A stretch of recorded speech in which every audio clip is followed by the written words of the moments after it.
Halo, selamat datang di sesi bedah materi kita. Nah, hari ini kita bakal ngebongkar sesuatu yang benar-benar spesial.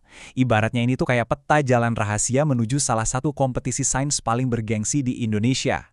Kita bakal ngupas tuntas bank soal resmi Olimpiade Sains Nasional atau OSN tingkat SMP buat tahun 2025. Jadi kalau kamu siswa yang lagi deg-degan, siap-siap, atau mungkin guru yang lagi cari strategi jitu buat murid-muridnya, wah, kamu ada di tempat yang pas banget. Yuk kita langsung aja terjun ke materinya dan lihat apa sih rahasia buat jadi juara.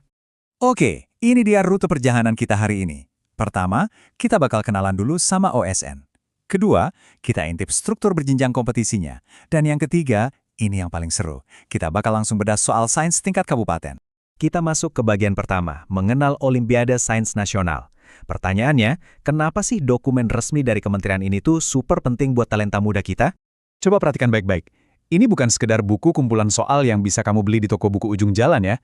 Ini adalah dokumen strategis resmi langsung dari Pusat Prestasi Nasional di bawah Kementerian Pendidikan Dasar dan Menengah. Fakta bahwa sumbernya ini super resmi, itu artinya setiap soal, format, sampai standar penilaian di dalamnya itu benar-benar cerminan akurat dari apa yang bakal dihadapi peserta nanti. Ini beneran tolok ukur nasional, teman-teman. Nah, di bagian pengantarnya, Kepala Pusat Prestasi Nasional, Ibu Dr. Maria Veronica Irene Hergiono, itu menegaskan satu hal penting. Beliau bilang, soal-soal ini tuh dirancang khusus buat ngukur kemampuan berpikir tingkat tinggi, penalaran logis, dan pemahaman konseptual yang mendalam. Jadi intinya gini, OSN itu bukan lomba adu kuat hafalan teori biologi atau rumus fisika, sama sekali bukan. Ini tentang gimana kamu pakai nalar dan kreativitas buat mencahin masalah. Kementerian tuh pengen banget ngebangun budaya sains yang kritis dan siap bersaing di level global. Oke, lanjut ke bagian kedua. Struktur berjenjang kompetisi OSN. Perjalanan buat dapetin medali nasional itu ibarat lari maraton yang lumayan panjang. Kalau kita lihat dari buku panduannya, ada 4 anak tangga yang harus ditaklukkan. Semuanya start dari tahap 1 di tingkat kabupaten. Lolos dari situ, mantap. Kamu lanjut ke tahap 2 di tingkat provinsi. Nah, di sini tantangan mulai makin panas. Menuju tahap 3, yaitu semifinal. Terus puncaknya ya di tahap 4, final nasional. Pastinya di tiap naik level, tingkat kesulitan soalnya bakal ikut meroket tajam. Di setiap tahapan tadi, ada 3 pilar ilmu utama yang diuji. Ada ilmu pengetahuan alam alias IPA, ilmu pengetahuan sosial atau IPS, dan pastinya sang primadona, matematika. Tiap bidang ini butuh cara mikir yang beda-beda. Tapi khusus hari ini, kita bakal fokus dan ngebedar lebih dalam buat satu bidang aja, yaitu ilmu pengetahuan alam.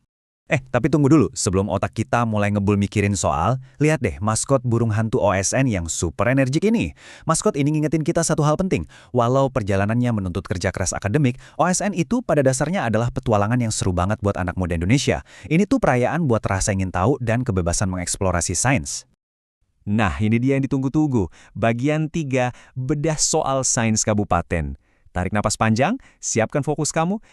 Kita mulai dengan soal pertama. Pertanyaannya gini, eksperimen yang menjelaskan asal-usul kehidupan yang diuji cobakan oleh Harold Urey adalah... coba saya kasih waktu sebentar buat mikir, apakah ini soal fosil manusia purba atau pembelahan sel? Coba deh bongkar lagi ingatan pelajaran biologi dan kimia kamu. Gimana sih cara seorang Harold Urey ngebuktiin dari mana kehidupan ini bermula? Jawabannya ada di konsep yang namanya abiogenesis. Jadi, menurut kunci jawaban resmi, Harold Urey ini bareng sama Stanley Miller bikin eksperimen yang gokil banget dengan nyiptain atmosfer buatan.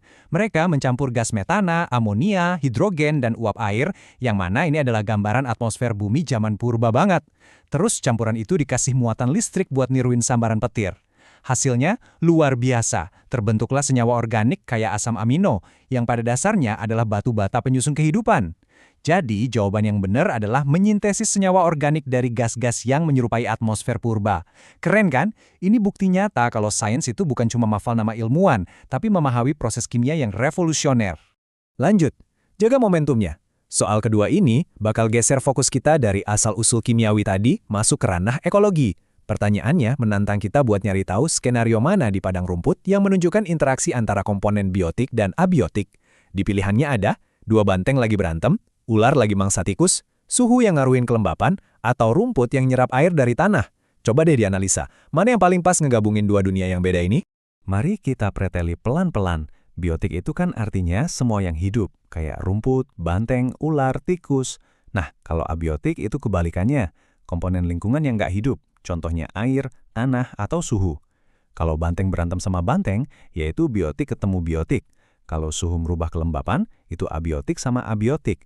Berarti satu-satunya interaksi silang yang benar adalah rumput menyerap air dari tanah untuk fotosintesis. Rumput itu hidup alias biotik, dan dia ngambil air dari tanah yang sifatnya abiotik. Logika deduktif yang benar-benar rapi kan?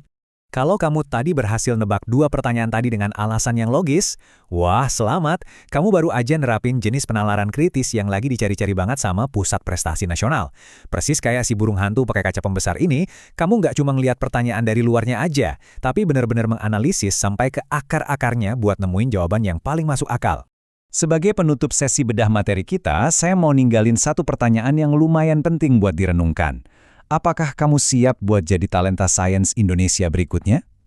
Dari dokumen resmi OSN 2025 yang udah kita bedah tadi, jelas banget kalau jalan ke sana itu butuh dedikasi, logika yang super tajam, dan pemahaman yang nggak setengah-setengah. Tantangannya udah ada di depan mata, jadi teruslah berlatih, jangan malu buat nanya, dan pastinya jangan pernah berhenti buat mengeksplorasi keajaiban dunia sains. Sampai ketemu di sesi bedah materi seru kita selanjutnya.